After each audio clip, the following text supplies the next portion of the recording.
Hi guys, അപ്പോൾ എല്ലാ കൂട്ടുകാർക്കും പുതിയൊരു വീഡിയോയിലേക്ക് സ്വാഗതം. അപ്പോൾ ഇന്നത്തെ വീഡിയോയിൽ നമ്മൾ നോക്കാനായിട്ട് പോകുന്നത് Realme GT Neo 2 സ്മാർട്ട് ഫോണിന്റെ അൺബോക്സിംഗ് ആൻഡ് റിവ്യൂ ആണ്. ഒരു ഇനിഷ്യൽ റിവ്യൂ ആണ് ഇന്നത്തെ വീഡിയോയിലൂടെ നമ്മൾ നോക്കാനായിട്ട് പോകുന്നത്. സോ ഈ ഒരു സ്മാർട്ട് ഫോണിന്റെ ക്യാമറയും എല്ലാം നോക്കുന്നുണ്ട്. സോ നമുക്ക് നേരെ വീഡിയോയിലേക്ക് പോകാം.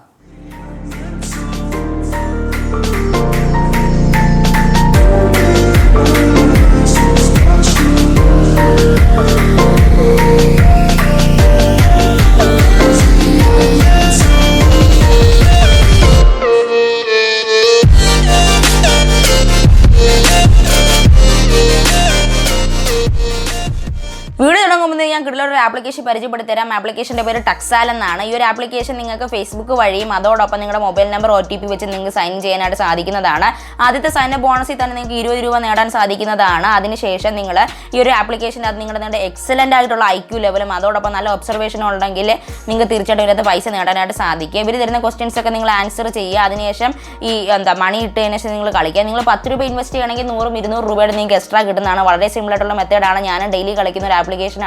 നല്ല രീതിയിൽ നിങ്ങൾക്ക് പൈസ ക്രിയേറ്റ് ചെയ്യാൻ സാധിക്കുന്നതാണ്. ഞാൻ ഡിസ്ക്രിപ്ഷൻ ബോക്സിൽ ഇതിൻ്റെ ലിങ്ക് തന്നിട്ടുണ്ട്. പെട്ടെന്ന് പോയി ഡൗൺലോഡ് ചെയ്യുക. അതിൻ്റെ റെഫറൽ കോഡും കൂടെ ടൈപ്പ് ചെയ്യുക. ഞാനും ഈ ഒരു ഗെയിം കളിക്കുന്നതാണ്. ഫേസ്ബുക്ക് ലോഗിനും അവൈലബിൾ ആണ്. സോ തീർച്ചയായിട്ടും ഒന്ന് കളിച്ച് നോക്കുക. അപ്പോൾ ആദ്യം തന്നെ നമുക്ക് ഈ ഒരു സ്മാർട്ട് ഫോണിൻ്റെ ബോക്സിൻ്റെ അകത്തുള്ള കണ്ടൻസ് നോക്കാം. ഫ്രണ്ടിലായിട്ട് തന്നെ സ്മാർട്ട് ഫോൺ പ്ലേസ് ചെയ്ത് വെച്ചിട്ടുണ്ട്. പിന്നെ നല്ലൊരു TPU കേസും അതോടൊപ്പം കുറച്ച് കാർഡ്സും ചാർജറും കേബിളുമാണ് ഉള്ളത്. ഇതാണ് നമ്മുടെ Realme GT Neo 2. സോ ഇതാണ് നമ്മുടെ സ്മാർട്ട് ഫോൺ അൺബോക്സിങ്. ഇനി നമുക്ക് ഈ ഒരു സ്മാർട്ട് ഫോണിൻ്റെ റിവ്യൂയിലേക്ക് ഒന്ന് കടക്കാം. സോ റിവ്യൂയിലേക്ക് കടക്കുമ്പോൾ ആദ്യം തന്നെ പറയാനുള്ളത് ഈ ഒരു സ്മാർട്ട് ഫോണിൻ്റെ പ്രൈസ് ആണ്. അപ്പോൾ എല്ലാവരും കമൻറ്റ് സെക്ഷനിൽ ചോദിക്കുന്ന ഈ ഒരു സ്മാർട്ട് ഫോണിൻ്റെ പ്രൈസ് ആണ്. ഈ ഒരു സ്മാർട്ട് ഫോണിൻ്റെ വില വരുന്നത് ഏകദേശം 320 യൂറോസ് ആണ്. അപ്പോൾ ഈ ഒരു പ്രൈസ് യൂറോപ്പിൽ നിന്ന് ഇങ്ങോട്ട് കൺവേർട്ട് ചെയ്തെടുക്കുമ്പോൾ നമ്മുടെ ഇന്ത്യൻ മണിയായിട്ട് വരുന്നത് ഏകദേശം 27,682 രൂപയാണ്. അപ്പോൾ എക്സാക്ട്ലി ഈ പ്രൈസ് ആയിരിക്കില്ല, ചിലപ്പോൾ 28,000 രൂപ ആക്കാനുള്ള സാധ്യതയുണ്ട്. അപ്പോൾ ആദ്യം തന്നെ നമുക്ക് ഈ ഒരു സ്മാർട്ട് ഫോണിൻ്റെ വെയിറ്റ് വെച്ചിട്ട് തുടങ്ങാം. 199.8 ഗ്രാമിൻ്റെ വെയിറ്റ് ആണ് ഈ ഒരു ഫോൺ വരുന്നത്. 9 mm തിക്നെസ് കൊണ്ടുവന്നിട്ടുണ്ട്. അതോടൊപ്പം നമുക്ക് നല്ലൊരു ലൈറ്റ് വെയിറ്റ് ആയിട്ടുള്ള ഒരു ഫോണാണ്. കാരണം എന്ന് വെച്ചാൽ 200 ഗ്രാമിന് താഴെയുള്ള ഫോണാണ്. അത്യാവശ്യം വെയിറ്റും ഉണ്ട്, ചെറിയൊരു വെയിറ്റ് കുറവുണ്ട്. സോ ഇതിൻ്റെ ബാക്ക് ഡിസൈൻ വന്നിരിക്കുന്നത് ഒരു മാറ്റും ഗ്ലാസും കൂടെ ഉള്ള ഒരു ഒത്തുള്ളൊരു ഫിനിഷാണ്. താഴെയിട്ട് റിയൽമിൻ്റെ ബ്രാൻഡിങ് ഉണ്ട്. എന്തുകൊണ്ടോ അവർ ആ ഒരു ഡയറക്ട് ക്ലിപ്പിൻ്റെ ബ്രാൻഡിങ് ഒരു ഫോണിൽ കൊടുത്തില്ല. കുറച്ച് വിയേർഡ് ആയിട്ടുള്ളൊരു ക്യാമറ മൊഡ്യൂളാണ്. മറ്റ് സ്മാർട്ട് ഫോൺസിൽ കണ്ടുകൊടുത്തൊരു ക്യാമറ മൊഡ്യൂളല്ല. സോ 9 mm തിക്നെസ് എന്ന് പറഞ്ഞാൽ കുറച്ച് വണ്ണം കൂടുതലാണ്. ഇത് കുറച്ച് കൂട്ടേണ്ട ആവശ്യമില്ലായിരുന്നു. എനിക്ക് തോന്നുന്നു സെൻസറിൻ്റെയും കാര്യങ്ങളുടെ ആയതുകൊണ്ടാണ്. താഴ്ഭാഗത്തും മോൾ ഭാഗത്തുമായിട്ട് നമുക്ക് സ്റ്റീരിയോ സ്പീക്കേഴ്സ് അവൈലബിൾ ആണ്. 3.5 mm ജാക്കും ഇവർ കൊടുത്തിട്ടുണ്ട്. അത് നല്ല കാര്യം തന്നെയാണ്.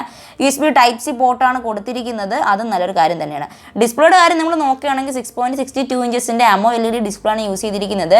120 ഹെർട്സിൻ്റെ റീഫ്രഷ് റേറ്റ് കമ്പനി ഇതിൻ്റെ അകത്ത് കൊടുത്തിട്ടുണ്ട്. ഇത് മറ്റ് സ്മാർട്ട് ഫോൺസിനേക്കാളും ഭയങ്കര വലിയ ഒരു റീഫ്രഷ് റേറ്റ് എന്നാണ് കമ്പനി പറയുന്നത്. HD10+ സപ്പോർട്ടബിൾ ആണ്. 1300 നിറ്റ്സ് വരെ പീക്ക് ബ്രൈറ്റ്നസ് ഇതിൻ്റെ പോകുന്നുണ്ട്. 85.7% ആണ് സ്ക്രീൻ ടു ബോഡി റേഷ്യോ വരുന്നത്. 398 ppi ഡെൻസിറ്റിയും വരുന്നുണ്ട്. ആൻഡ്രോയിഡ് 11 ഈ ഒരു സ്മാർട്ട് ഫോൺ റൺ ആവുന്നത്. Realme UI 2.0 ആണ് ഈ ഒരു ഫോണിൻ്റെ അകത്ത് കിട്ടുന്നത്. എനിവേ ഈ ഒരു ഫോണിൻ്റെ ഡിസ്പ്ലേയും സോഫ്റ്റ്വെയറും കൂടെ തമ്മിൽ നല്ല മാച്ചിങ് ഉണ്ട്. നല്ല രീതിയിലുള്ള മാച്ചിങ് കിട്ടുന്നുണ്ട്. Realme UI 3.0 വൈകാതെ തന്നെ നമ്മുടെ ഈ ഒരു സ്മാർട്ട് ഫോണിലോട്ട് വരുന്നതാണ്. അപ്പോൾ എന്തായാലും ഈ ഒരു ഫോൺ വരുമ്പോൾ മറ്റേ സ്മാർട്ട് ഫോൺസിനെ എല്ലാം പൊട്ടിക്കുമെന്നാണ് പറയുന്നത്. കാരണം ഇതിൻ്റെ ക്യാമറ വൈസും പ്രോസസ്സറും ഡിസ്പ്ലേ എല്ലാം നല്ല ഒരു ഇത് തന്നെയാണ് കൊടുത്തിരിക്കുന്നത്. അതുപോലെ ഒരു വിയേർഡ് ആയിട്ടുള്ള ക്യാമറ മൊഡ്യൂളാണ്. എൻ്റെ ഇപ്പോൾ ബ്ലാക്ക് കളറാണ് ഇരിക്കുന്നത്. ഇതിൻ്റെ യെല്ലോ അവൈലബിൾ ആണ്, ബ്ലൂ അവൈലബിൾ ആണ്. യെല്ലോ നമ്മൾ പറയുന്ന സാധാ യെല്ലോ അല്ല, നല്ലൊരു വല്ലാത്ത രീതിയിലുള്ള കളർ യെല്ലോ ആണ്. 120 ഹെർട്സിൻ്റെ റീഫ്രഷ് റേറ്റ് നമ്മുടെ ഡിസ്പ്ലേയിൽ നല്ല രീതിയിൽ തന്നെ കാണാനായിട്ട് സാധിക്കും. ആ ഒരു സ്മൂത്ത്നെസ്സും എല്ലാം ഭയങ്കര സ്പീഡിൽ തന്നെ വർക്ക് ആവുന്നുണ്ട്. ഓരോ ആപ്ലിക്കേഷൻ എടുത്തിട്ട് അത് കട്ട് ചെയ്യുമ്പോഴുള്ള ആ ഒരു സ്മൂത്തിങ്ങും കാര്യങ്ങളൊക്കെ സൂപ്പർ തന്നെയാണ്. അപ്പോൾ ഈ ഒരു പ്രൊസസ്സർ ഈ ഫോണിനകത്ത് യൂസ് ചെയ്തിരിക്കുന്ന പ്രൊസസ്സറിനെ പറ്റി പറയുകയാണെങ്കിൽ സ്നാപ്ഡ്രാഗണിൻ്റെ 870 ഒരു 5G പ്രൊസസ്സറാണ് യൂസ് ചെയ്തിരിക്കുന്നത്. SoC പ്രൊസസ്സറാണ് യൂസ് ചെയ്തിരിക്കുന്നത്. 7nm പ്രൊസസ്സറാണ്. നല്ല പ്രൊസസ്സറാണ്. അൻഡുവിൻ്റെ ബെഞ്ച്മാർക്ക് റിസൾട്ട്സൊക്കെ നല്ല രീതിയിൽ നിൽക്കുന്നുണ്ട്. 7,30,000 പുറത്ത് നല്ല വരുന്ന ഒരു അൻഡുവിൻ്റെ ബെഞ്ച്മാർക്ക് റിസൾട്ട് വരുന്ന ഒരു ഫോണാണ്. ഗീക്ക് ബെഞ്ചും എല്ലാം നല്ലൊരു ഫോൺ തന്നെയാണ് ഓവറോൾ. അപ്പോൾ ഗെയിമിങ്ങും അതോടൊപ്പം ഓവറോൾ എല്ലാ സ്പെസിഫിക്കേഷൻസും ഉള്ള ഒരു പെർഫെക്റ്റ് ഓൾറൗണ്ടർ നോക്കുകയാണെങ്കിൽ തീർച്ചയായിട്ടും ഈ ഫോണിൻ്റെ പേര് തന്നെ പറയാം. കാരണം നല്ല പ്രോസസ്സറും സ്റ്റീരിയോ സ്പീക്കേഴ്സും എല്ലാം കിട്ടുന്നുണ്ട്. സോ ഇനി നമ്മൾ ഈ ഒരു സ്മാർട്ട് ഫോണിൻ്റെ ക്യാമറ ഭാഗത്തിലേക്കാണ് പോകുന്നത്. അതിന് മുമ്പായിട്ട് ഈ ഒരു സ്മാർട്ട് ഫോണിൻ്റെ ഗ്രാഫിക്സിനെ കുറിച്ചൊന്ന് പറഞ്ഞിട്ട് പോകാം. അഡ്രീനോ 650യുടെ ഗ്രാഫിക്സ് ആണ് ഇതിൻ്റെ അകത്ത് യൂസ് ചെയ്തിരിക്കുന്നത്. നമുക്ക് ഇതിനകത്ത് 256ഉം 12GB റാമും കിട്ടുന്നുണ്ട്. ഏറ്റവും കൂടിയ വേരിയൻ്റിൻ്റെ അകത്താണ് UFS 3.1 കിട്ടുന്നത്. സോ ക്യാമറ സെക്ഷൻ നമ്മൾ നോക്കുകയാണെങ്കിൽ 64 മെഗാ പിക്സലിൻ്റെ എഫ് ആപ്പറേച്ചർ 1.8ൻ്റെ 26mm വൈഡ് ക്യാമറ കൊടുത്തിട്ടുണ്ട്. 8 മെഗാ പിക്സലിൻ്റെ F aperture 2.3 16mm ultra wide camera കൊടുത്തിട്ടുണ്ട്. 2 മെഗാ പിക്സലിൻ്റെ എഫ് ആപ്പറേച്ചർ 2.4 മാക്രോ ക്യാമറയും കൂടെ കൊടുത്തിട്ടുണ്ട്. ബാക്കിൽ ഇത്രയും 3 ക്യാമറ കൊടുത്തിട്ടും നമുക്ക് 1080p ആയിട്ട് 30fps മാത്രമേ ഈ ഒരു റിയർ ക്യാമറ വെച്ച് ഷൂട്ട് ചെയ്യാനായിട്ട് സാധിക്കുകയുള്ളൂ. അതോടൊപ്പം നമുക്ക് ഇതിൻ്റെ അകത്ത് കുറച്ച് വിയേർഡായിട്ടുള്ള ഫിൽറ്റേഴ്സും കൂടെ ലഭിക്കുന്നുണ്ട്. കൂടുതലും ചൈനീസ് ഫിൽറ്റേഴ്സാണ്. കാരണം ഈ ഒരു സ്മാർട്ട് ഫോൺ ഇന്ത്യയിൽ ഇതുവരെ ലോഞ്ച് ആയിട്ടില്ല. അപ്പോൾ ഈ ഒരു ഫോണിൻ്റെ അകത്ത് നമുക്ക് ഇത്രയും നല്ല ക്യാമറ കൊടുത്തിട്ട് അവർക്ക് എന്തുകൊണ്ടോ 60fps കൊടുക്കാമായിരുന്നു. പക്ഷേ ഫോട്ടോ വൈസിൽ നല്ല ക്ലാരിറ്റി ഉണ്ട്. ഇപ്പോൾ നിങ്ങൾക്ക് സ്ക്രീനിൽ കാണുന്നത് ഈ ഒരു ഫോണിലെടുത്ത ഓരോ ഫോട്ടോസാണ്. ഈ ഫോണിലെടുത്ത എല്ലാ ഫോട്ടോസിനും നല്ല ക്വാളിറ്റി തന്നെ കിട്ടുന്നുണ്ട്, നല്ല ക്വാളിറ്റി തന്നെ ലഭിക്കുന്നുണ്ട്. പക്ഷേ അവർ ഇത്രയും നല്ല ക്യാമറ കൊടുത്തിട്ടും എന്തുകൊണ്ടോ അവർക്ക് 1080p 60fpsലോട്ടോ അല്ലെങ്കിൽ 4Kയിലോട്ടോ കൊണ്ടുപോയിരുന്നു. മേ ബി ഇന്ത്യയിലോട്ട് വരുമ്പോൾ മാറുമായിരിക്കും. ഗൈറോ EIS റിയർ ക്യാമറയ്ക്കകത്ത് യൂസ് ചെയ്തിട്ടുണ്ട് കേട്ടോ. സോ 16 മെഗാ പിക്സലിൻ്റെ സെൽഫി ക്യാമറ കമ്പനി ഫ്രണ്ടിലായിട്ട് പ്രൊവൈഡ് ചെയ്യുന്നുണ്ട്. എഫ് ആപ്പറേച്ചർ 2.5ൻ്റെ 26mm വൈഡ് ക്യാമറയാണ്. അതിൽ നമുക്ക് റിയറിൽ കിട്ടുന്ന പോലെ തന്നെ 1080p 30fps മാത്രമേ വീഡിയോസ് ഷൂട്ട് ചെയ്യാനായിട്ട് സാധിക്കുകയുള്ളൂ. അപ്പോൾ ക്യാമറ വൈസ് നോക്കുകയാണെങ്കിൽ നല്ലൊരു കിടിലൻ ഫോൺ തന്നെയാണ്. ഇപ്പം നിങ്ങൾ ഗെയിമിങ്ങും ക്യാമറയും നല്ലൊരു AMOLED ഡിസ്പ്ലേയും 120Hz റിഫ്രഷും എല്ലാം തികഞ്ഞൊരു ഓൾറൗണ്ടർ നോക്കുകയാണെങ്കിൽ ഇന്ത്യയിൽ ഈ ഒരു ഫോൺ വരുമ്പോൾ തീർച്ചയായിട്ടും എടുക്കുന്നതായിരിക്കും നിങ്ങൾക്ക് നല്ലത്. അപ്പോൾ നല്ലൊരു കിടിലൻ ഫോണാണ്. ക്യാമറ പെർഫോമൻസിൽ എനിക്ക് ഇതിൽ ഡിസഡ്വാൻറ്റേജ്, ഈ ഫോണിൽ എല്ലാത്തിലും നോക്കി ഡിസഡ്വാൻറ്റേജ് ആയിട്ട് തോന്നിയത് റിയർ ക്യാമറയുടെ വീഡിയോ റെക്കോർഡിംഗ് ആണ്. അത് കുറച്ചുകൂടെ ഒന്ന് ഹൈ എഫിഷ്യൻസി കൊടുക്കാമായിരുന്നു എന്ന് എനിക്ക് ഒരു ചെറുതായിട്ടൊരു തോന്നുന്നുണ്ട്. കാരണം ഈ 64 ആണ് മെയിൻ വരുന്നത്. അപ്പോൾ അവർക്ക് മാക്സിമം 60fps എങ്കിലും പുഷ് ചെയ്യായിരുന്നു. പക്ഷേ 30fps മാത്രമേ പുഷ് ചെയ്യുന്നില്ല. സോ 2 മെഗാ പിക്സലിൻ്റെ മാക്രോ ക്യാമറ കൊടുത്തിട്ടുണ്ടായിട്ട് നല്ല നല്ല പഞ്ചി ഫോട്ടോസ് നമുക്ക് ഷൂട്ട് ചെയ്യാനായിട്ട് സാധിക്കുന്നുണ്ട്. കളറൊക്കെ നമ്മുടെ സാധാ റിയൽമി ഫോൺസിൽ കാണുന്ന പോലെ നല്ല എന്താ പറയുക ഒരു ബ്രൈറ്റായിട്ട് നിൽക്കുന്നൊരു കളറല്ല. നല്ല എന്താ പറയുക റിയലിസ്റ്റിക് തോന്നുന്നുണ്ട് കേട്ടോ. ആ രീതിയിലുള്ള കളറാണ്. ആ മഞ്ഞ നല്ല മഞ്ഞിച്ച് തോന്നുന്നില്ല, നല്ല രീതിയിലുള്ളൊരു ഡാർക്കായിട്ടുള്ള രീതിയിലാണ് കാണിക്കുന്നത്. സോ ക്യാമറ വൈസ് ഈ ഒരു ഫോൺ സൂപ്പറാണ്. പിന്നെ ആ ഒരു വീഡിയോ റെക്കോർഡിങ്ങിൻ്റെ കാര്യം മാത്രമേ പറയാനായിട്ട് എനിക്ക് കുറവായിട്ടുള്ള കാര്യമായിട്ട് തോന്നിയിട്ടുള്ളൂ. സ്റ്റീരിയോ സ്പീക്കേഴ്സാണ് ഈ ഒരു ഫോണിനകത്ത് ഞാൻ ആദ്യം പറഞ്ഞ പോലെ കൊടുത്തിട്ടുള്ളത്. 3.5mm ജാക്ക് കൊടുത്തിട്ടുണ്ട്. സോ ജാക്ക് കൊടുത്തത് നല്ലൊരു കാര്യമാണ്. 65 വാട്ടിൻ്റെ ചാർജിങ് ഈ ഒരു ഫോണിൽ സപ്പോർട്ടഡ് ആണ്. വളരെ സ്പീഡായിട്ട് തന്നെ ഈ ഒരു സ്മാർട്ട് ഫോൺ ചാർജ് കയറുന്നുണ്ട്. 36 മിനിറ്റ് മതി ഈ ഒരു സ്മാർട്ട് ഫോണിന് 100% വരെ ചാർജ് ആവാനായിട്ട്. അപ്പോൾ നമുക്ക് ബോക്സിൻ്റെ അകത്ത് തന്നെ 65 വാട്ടിൻ്റെ ചാർജർ ഇൻക്ലൂഡഡ് ആണ്. അതും നല്ലൊരു കാര്യം തന്നെയാണ്. 5000 mAhൻ്റെ ബാറ്ററിയാണ് ഈ ഒരു ഫോണിൻ്റെ അകത്ത് കൊടുത്തിരിക്കുന്നത്. ബാറ്ററി കപ്പാസിറ്റി നല്ലത് തന്നെയാണ്.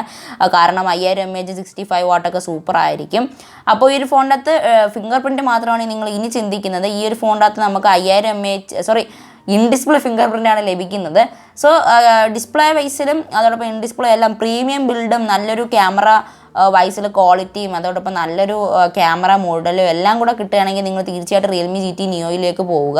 മേ ബി ഈ ഒരു ഫോൺ ഇന്ത്യയിലേക്ക് ലോഞ്ച് ആകുമ്പോൾ കഴിഞ്ഞ പ്രാവശ്യം ഇറക്കി അവരുടെ GT Neo ഫോൺ ഇന്ത്യയിൽ വന്നപ്പോൾ റിയൽമി X7 Max ആയി. അപ്പോൾ ഇനി X7 സീരീസ് ഇല്ലെന്നാണ് അവർ പറഞ്ഞത്, X സീരീസ് ഇല്ലെന്നാണ് അവർ പറഞ്ഞത്. അപ്പോൾ ഇനി എന്തായാലും ഈ ഒരു ഫോൺ GT Neo എന്ന പേരിലായിരിക്കും ഇന്ത്യയിലോട്ട് വരുന്നത്, അത് ഉറപ്പാണ്. Neo 2 എന്ന പേര് വരില്ല. കാരണം ഓൾറെഡി ഇന്ത്യയിൽ Neo ഇല്ല. അതുകൊണ്ട് 2 എന്ന് ഇറക്കേണ്ട ആവശ്യമില്ല അവർക്ക്. അപ്പോൾ അത് വരുന്നതായിരിക്കില്ല. അപ്പോൾ ഇന്ത്യയിൽ 3 വേരിയൻസ് ആയിരിക്കും വരുന്നത്. ചൈനയിലുള്ള സെയിം കളർ വേരിയൻസ് ആണ് വരുന്നത്. ബ്ലാക്ക്, ബ്ലൂ, യെല്ലോ ആണ് വരുന്നത്. സോ ഗെയിമിംഗ് പെർഫോമൻസ് നോക്കുകയാണെങ്കിൽ നല്ല രീതിയിൽ തന്നെ നമുക്ക് games, Genshin Impact, PUBG mobile, Garena, free fire ഇതേപോലത്തെ ഗെയിംസൊക്കെ നമുക്ക് സൂപ്പറായിട്ട് തന്നെ കളിക്കാനായിട്ട് സാധിക്കുന്നുണ്ട്. വലിയ രീതിയിലുള്ള ഹീറ്റൊന്നും നമുക്ക് ഫീൽ ചെയ്യുന്നില്ല. കാരണം 870യുടെ SoC പ്രോസറാണ് യൂസ് ചെയ്തിരിക്കുന്നത്. 7nm പ്രോസറാണ്. ഞാൻ കുറേ നേരം കളിച്ചതിന് ശേഷം ഹീറ്റ് ടെസ്റ്റൊക്കെ ചെയ്ത് നോക്കി. എല്ലാ ഫോണിലും ഉള്ള ഒരു ചൂട് ഈ ഒരു ഫോണിനകത്തുണ്ട്. അപ്പോൾ എല്ലാ ഫോണിനും ചൂടില്ലെന്ന് നമുക്ക് പറയാനായിട്ട് സാധിക്കില്ല. ഹീറ്റ് ഇഷ്യൂ ഉണ്ട് എന്ന് വെച്ചാൽ ഓവറായിട്ടുള്ള ഹീറ്റ് ഇഷ്യൂ അല്ല, ഒരു മിനിമം. അതായത് ഒരു ഫോൺ കളിക്കുമ്പോൾ ചെറുതായിട്ട് ചൂടാവുന്നത്, ഡിസ്പ്ലേ ചൂടാവുന്നില്ല. നമ്മുടെ ബാക്ക് പാനലിൽ ചെറിയൊരു ഹീറ്റ് തോന്നിക്കുന്നുണ്ട്. അത് എന്താണെന്ന് അറിയില്ല. എനിക്ക് തോന്നുന്നു ഔട്ട്ഡോർ ഇഷ്യൂ ആയതുകൊണ്ടായിരിക്കും. ഇപ്പോഴത്തെ ടെമ്പറേച്ചർ ഒന്നും ശരിയല്ല, അതുകൊണ്ടായിരിക്കാം എന്നാണ് എനിക്ക് തോന്നുന്നത്. എനിവേ വലിയ ഹീറ്റൊന്നും തോന്നിക്കാത്തൊരു ഫോണാണ്. അത്യാവശ്യത്തിനും നല്ലൊരു ഗെയിമിങ്ങിനും എല്ലാത്തിനും കൊള്ളാവുന്ന ഫോണാണ്. അപ്പോൾ ഇന്നത്തെ ഈ ഒരു വീഡിയോ ഇഷ്ടപ്പെട്ടെന്ന് വിചാരിക്കുന്നു. ഞാൻ ഈ ഒരു വീഡിയോയിലൂടെ ഇതിൻ്റെ എല്ലാ ടോപ്പിക്കും എല്ലാം കവർ ചെയ്തിട്ടുണ്ട്. ഈ ഒരു ഫോൺ ഞാൻ 7 ദിവസം യൂസ് ചെയ്തിട്ട് ഇതിൻ്റെ ഒരു ഷോർട്ട് റിവ്യൂ ചാനലിൽ പോസ്റ്റ് ചെയ്യുന്നതായിരിക്കും. ആ ഒരു വീഡിയോ 2 ദിവസത്തിനുള്ളിൽ അല്ല 7 ദിവസം മുമ്പ് 7 ദിവസം കഴിഞ്ഞതിന് ശേഷം എൻ്റെ ചാനലിൽ തിരിച്ചായിട്ട് അപ്ലോഡ് ചെയ്യുന്നതാണ്. അതുകൊണ്ട് തന്നെ ഇപ്പോൾ തന്നെ സബ്സ്ക്രൈബ് ചെയ്ത് ബെൽ ബട്ടൺ ക്ലിക്ക് ചെയ്ത് ഓൾ അമർത്തി വെച്ചിരിക്കുക. 7 ദിവസം കഴിഞ്ഞ് ഈ ഫോണിൻ്റെ അവസ്ഥ എന്താണെന്ന് കാണണമെന്നും ഈ ഒരു ഫോൺ വേണമെന്നുള്ളവർ മാത്രം സബ്സ്ക്രൈബ് ചെയ്ത് വെച്ചിരിക്കുക. അല്ലാത്തവർ ഇഷ്ടപ്പെടുകയാണെങ്കിൽ വീഡിയോ ക്വാളിറ്റിയും കണ്ടൻറ്റും എല്ലാം ഇഷ്ടപ്പെടുകയാണെങ്കിൽ സബ്സ്ക്രൈബ് ചെയ്യുക, വീഡിയോ ലൈക്ക് ചെയ്യുക. ടാക്സൽ ആപ്പിൻ്റെ ലിങ്ക് ഡിസ്ക്രിപ്ഷൻ ബോക്സിലുണ്ട്, പോയി ഇന്ന് ഡൗൺലോഡ് ചെയ്ത് നോക്കുക. അപ്പോൾ നമ്മൾ തമ്മിൽ അടുത്തൊരു വീഡിയോ കണ്ടുമുട്ടാം. Until then this is Athil signing off. By.